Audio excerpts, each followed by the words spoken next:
रुकुमकोटदेखि अहिले मेरो यात्रा सुरु भइसकेको छ।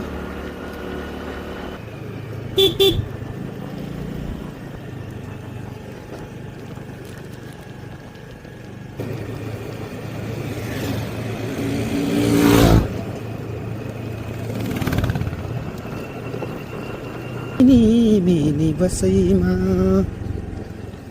यस्तो खतरा मोडनिर आइपुगेको छु म र बाटो पनि खराब छ।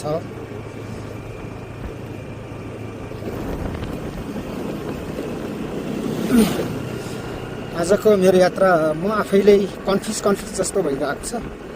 कारण किन भनेपछि मलाई खासमा स्कुटी राम्रोसँग चलाउन आउँदैन। म आज भुडीको स्कुटी लिएर आएको।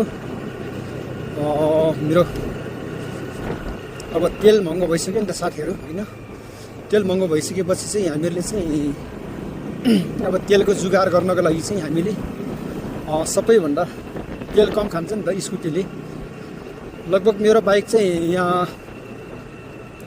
रुकुमकोट गएर काँक्री फर्किने टाइममा 1 लिटर भन्दा अलिक बेसी नै खान्छ है।